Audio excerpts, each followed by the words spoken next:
Welcome back to Life After Trauma. I'm your host, Jess, a certified trauma informed life coach.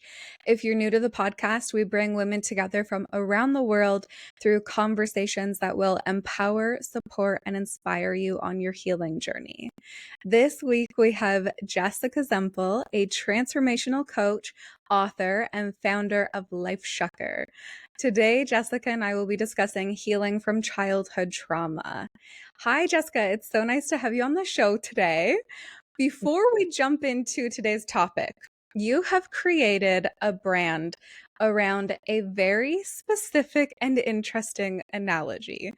Can you please share and explain the meaning behind your analogy of shucking? Thank you. It all started with this idea that everybody's a pearl. And if you're not familiar with how the pearl is created, it's actually the grit inside the oyster. And I find that true for all of us, is that our grit is actually what makes us beautiful and unique and precious. And so I love that part of the metaphor. And then the added bonus is there's this shell around our pearl that we close in times of fear. Totally natural and sometimes appropriate. But the problem is if we stay in our shell too long, it starts to get dark, isolating, we're disconnected from the world. And so we've got to shuck it open. And the only thing that shucks our shells open is love. And so it's all about really just finding love in our lives. And there's so many different ways to shuck. So whether it's self-love, loving others, acceptance, letting go of judgments, you name it. But there's so many things that we can do to help each other open up our shells and really, really shine our pearls. So that is the metaphor. And I love that you love it, because I get to laugh every single day with like the metaphors, like everybody needs a good shuck, and get shucked, go shuck yourself. And it's Yeah, endless. I watched one of your YouTube videos. I think it might have been your general welcome or intro video where you're talking about it and you're listing off some of those like catchphrases, and I was just laughing so much. I love it very much. And we need a little bit of a laugh before we dive into today's topic. So, Absolutely.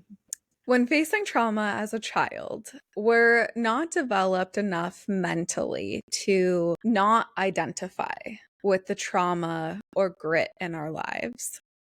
We unknowingly take it in and make it mean something about ourselves. Maybe that we're unlovable or we're too much, and so on. How do we as adults learn to separate that identity from who we truly are? What a great question. I think there's a lot of ways to do it. And the first is with awareness. I think just the conversation that we're having right now. So if somebody knows that they're not the grit, really, right? They are the pearl, and the grit is just an experience that they're having in life. But it's a lot easier to say than do sometimes. Often that can be with working with a therapist, working in self-help books, self-development books. For me personally, it it just took a lot of time to unwind some of the programming I had adopted as a child. And you nailed it. Mine was that I was unlovable or that I wasn't worthy. And really understanding that the person that you're experiencing the trauma with also has something going on. They are not their story either. And so I think that really helped me with the experience I had with my father. So he suffered from schizophrenia. And when I started to see beyond the schizophrenia and see him as another soul, as another human, it helped me to really understand that, oh, wow, he might have had trauma in his life, which may have created some of the experiences that I went through with him. And so there's a part of it, I think, too, is compassion. When we can offer ourselves compassion and other people compassion, that helps us to kind of melt away the layers and the stories that we have attributed to different experiences and then carried as like a burden to ourselves. I don't know if that answers the question fully, but I think we could talk for weeks about that specific question. And it's such a thoughtful way to ask it. I love that you mentioned self-compassion. That is a big thing for me that really helped me on my journey. So I also have trauma from my childhood. And similar to you, it was feeling unlovable, feeling like not enough, not worthy, and learning to really be compassionate with myself was a huge turning point. There's so many things, so many healing modalities. I know that you have mentioned a bunch of them that you used. I think there was one that I wasn't sure what it was, and I think you called it the Hoffman technique. Is Yep, that the right? Hoffman process. Yes. Okay. Can you talk about that and the other healing modalities too? Absolutely. So the Hoffman process is an experience, and it's in the US. I don't know that it's in Canada yet, but what you do is you go there for about a week and you completely disconnect from the world. So no cell phones, no computers. It is like 15 years of therapy in 1 week. And it was just such a profound experience. What I really took away from it was this idea that we learn different ideas and behaviors from the people around us, especially our parents or the people that cared for us growing up. And the beauty of that idea, though, is if we learned it, we can unlearn it. Right. And so we spent a lot of time in that experience looking at what I adopted, what I chose to believe about the world, and really challenge those beliefs, because those that thinking is what drives my emotions and then my choices and my behaviors and all of those things. It was so empowering to know, wait, I can just change the story. I can change that idea, and it changes everything. It was such a powerful experience. I highly recommend it to everyone. There is a cost to it, but they do scholarships as well. So if somebody doesn't have the financial resources, definitely still try and apply for one of the scholarships, because it is so worth it. Such a magical, uplifting, enlightening experience. That definitely sounds like it. Even just having that amount of time away from your phone, like even just your phone alone, that would make a difference in itself. So yeah, that's incredible. Did you find other modalities really helpful for you? I have found so many that I love. Yoga was probably the first one. I had no idea. I thought I was going into it for fitness, and I had some really great instructors that were very spiritual to start with. And they taught me about emotions, because Mhm. one of the things that I had done is I had suppressed a lot of my emotions because my father had a lot of rage and anger. And so I was afraid that I was going to become like him. So instead of learning how to deal with them in a healthy way, I tried suppressing them. And we all know that doesn't work very well. It comes out sideways in all these different ways. And so I would explode in unexpected ways. And it was always embarrassing, not my favorite part of my life. But what happened is that my yoga teachers started to teach me that emotions were natural, and that anger is just telling you something, and it's really guiding you in a new way, and it just changed everything in that regard. So yoga.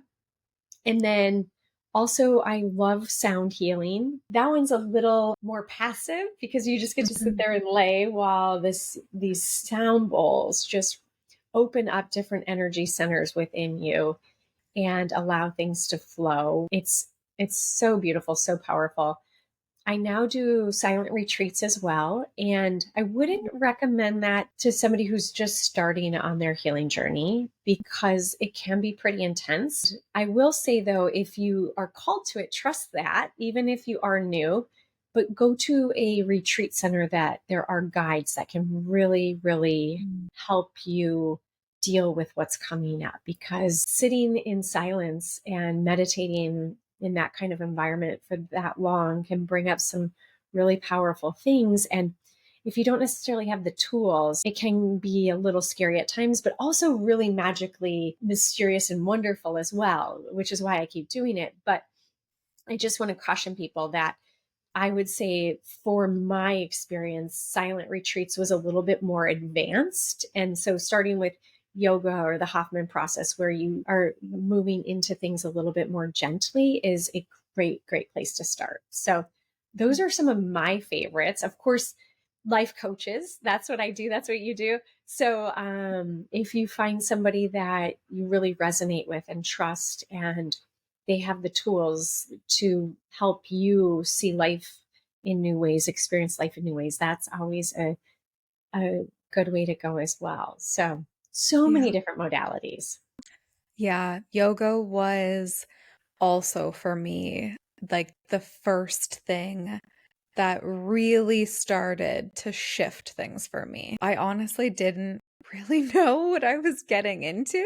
But I think, like you, it was also that I was trying it for fitness. And then it was just like, whoa, what is this? What is this feeling? It's so peaceful. And for me, it was that it helped me come back to my body.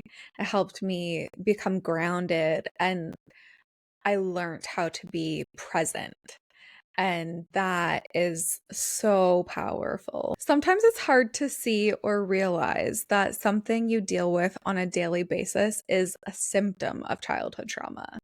It could be you don't know what you don't know, or it's something you've lived with for so long that you don't realize that things could be different.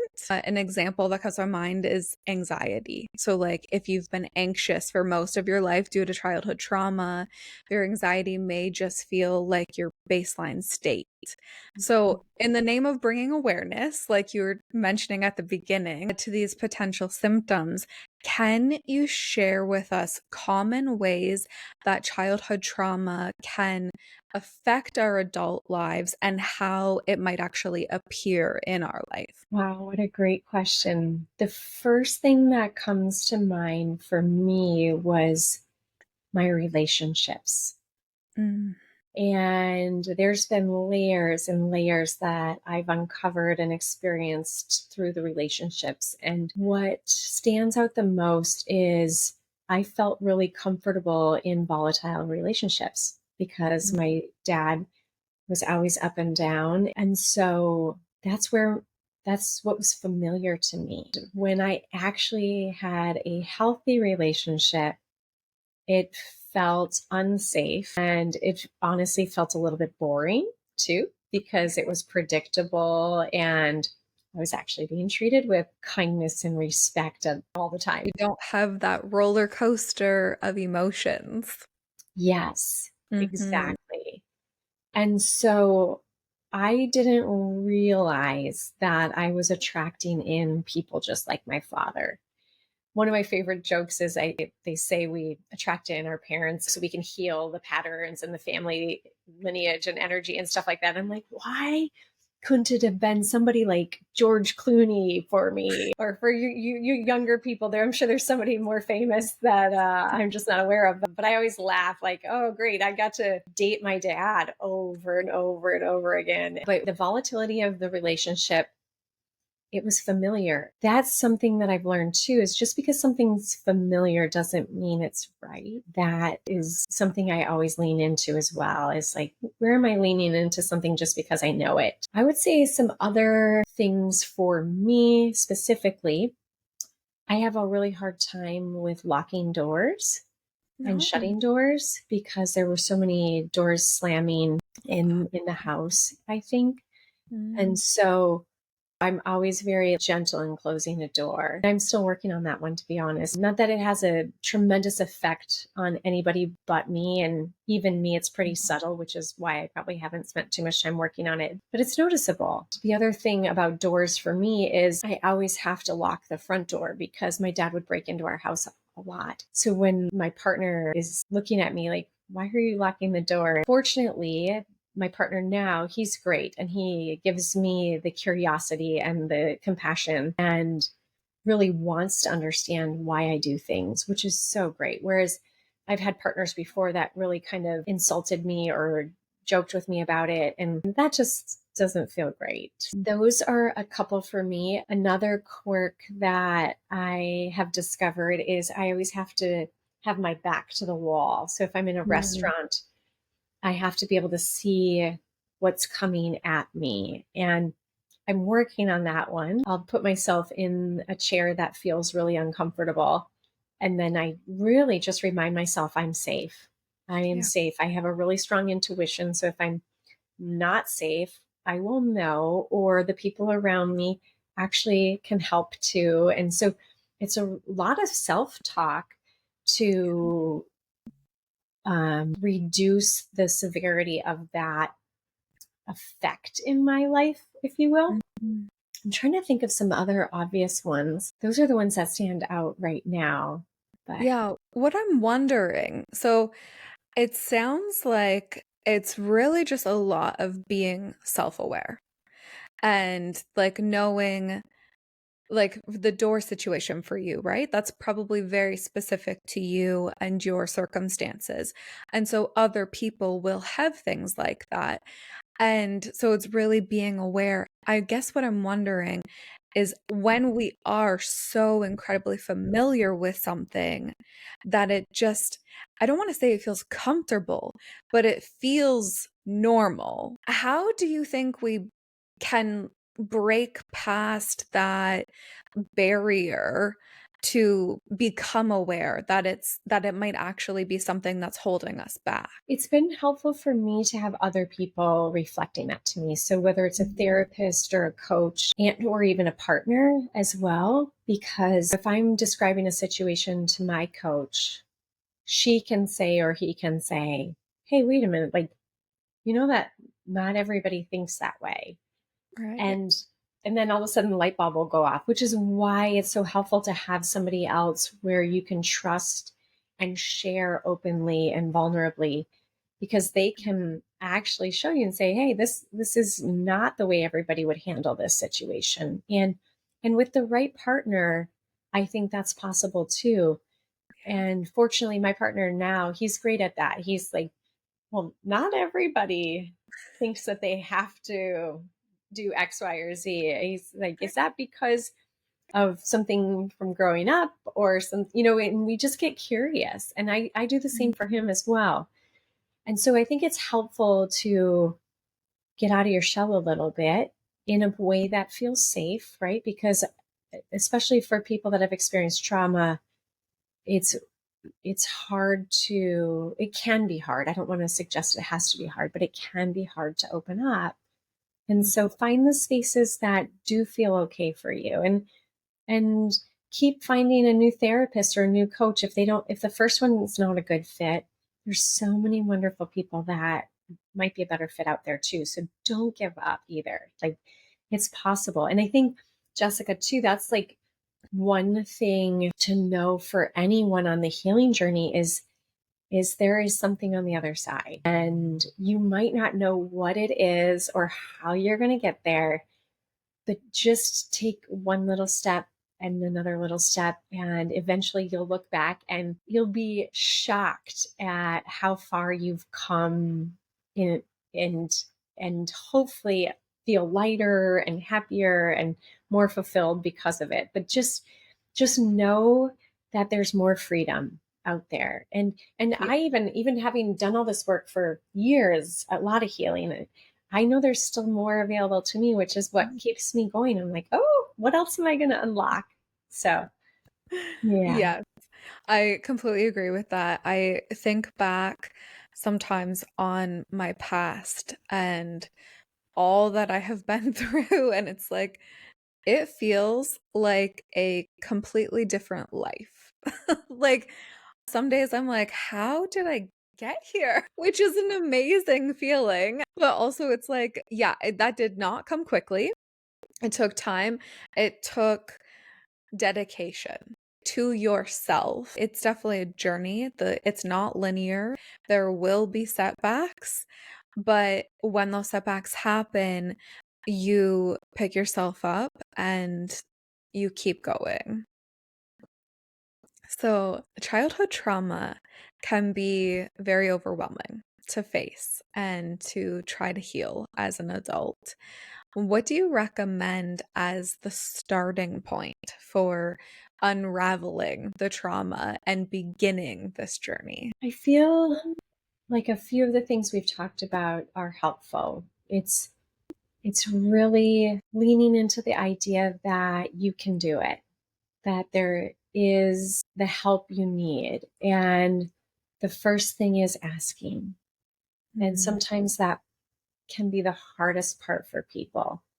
And asking could look a number of different ways. It could be that you want somebody to go to a yoga class with you, or maybe you need some financial assistance to try therapy. There's just so many ways to get help. And maybe it's just to go to coffee with a girlfriend or a loved one and sharing just a little bit. You don't have to share everything either. yeah. What I found really helpful when I was starting to work through some of the trauma was one person told me it will never be as bad as when it originally happened.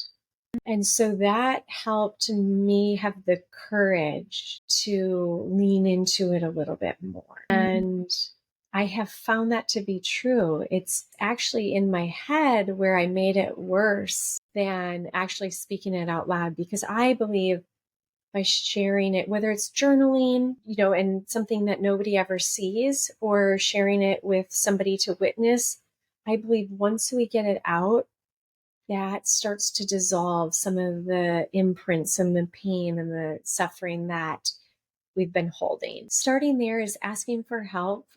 I remember too, I would never spend money on myself because I had this worthiness Yeah. story. But if anybody in my family ever needed anything, I would be the first one to help them. And I really want to encourage anyone listening is that you are worth it. You're worth that investment. You're worth that commitment. You deserve to be the number one priority. And when you do that, you can actually help everybody even more because you're taking care of yourself, and there's more that you can do after taking care of yourself. I do want to I be careful. I don't want to romanticize healing in any way. It, like you said, it takes a commitment and it can be hard. Yeah. And I have cried a lot of tears. I have Yeah. shut down. I've, had weeks where I maybe just ate some pizza because I didn't want to deal with whatever it was that was coming up, and I was numbing myself out. Yeah. And that's okay. We all have something that numbs us out. Some people have healthier numbers than others, but I have zero judgments for anybody that has an addiction. And I just, again, offer that invitation of being aware. When do you turn to alcohol? When do you turn to cigarettes or drugs or social media or working more or whatever it might be for you? And not to use that to dig yourself deeper Mhm. into a hole because you're judging yourself for that. Goes back to compassion. Like I had mentioned before, I think yoga is such a great starting place because when we've experienced trauma, if you have PTSD, you might be out of your body. And so getting back into your body, getting grounded is probably the number one place to start because you can't like you can journal and that's a great option, but I feel like until you're really present, those changes can't really take hold. I don't know if you would agree with me on that. And so, like, if somebody doesn't have the means for like a yoga membership, there are so many free options on YouTube for yoga videos, which are amazing. I love Yoga with Adriene. I don't know if you've ever done any of hers. No. So, yeah, her channel is great. And then yes, if you don't have the means for therapy, then journaling, like Jessica mentioned, is a fantastic option just to get it out. Like you have to get it out. And I feel like when we can actually take the time. Sometimes for me, it's writing, and sometimes for me, probably because I'm a podcaster, sometimes it's for me that I have to talk it out. Yep. So in that case, I will open up my notes app and I will just sit there for however long I need to talking to my notes app. I feel like it helps you notice patterns. And then once we notice those patterns, we can decide if that is something that's serving us or not, and if it's something that we want to change or not. Those are great. Yeah. So, very cool. You have a documentary coming out.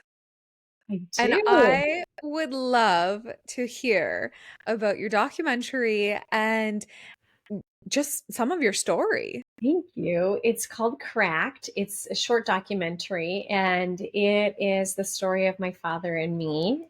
And the focus is really on finding love and acceptance beyond the trauma that I experienced. And it has been such a heart filling project that has stretched me in some unexpected ways. But it was really beautiful because I had a sense that my father was close to dying, and we got some filming in, and he did pass away. So for me, it's been beautiful to have these videos of us and really just have some of these memories. And he was so excited for us to put something out into the world to open up the conversations about schizophrenia, mental illness, finding love and acceptance. And so I'm super excited and totally nervous and scared about it coming out.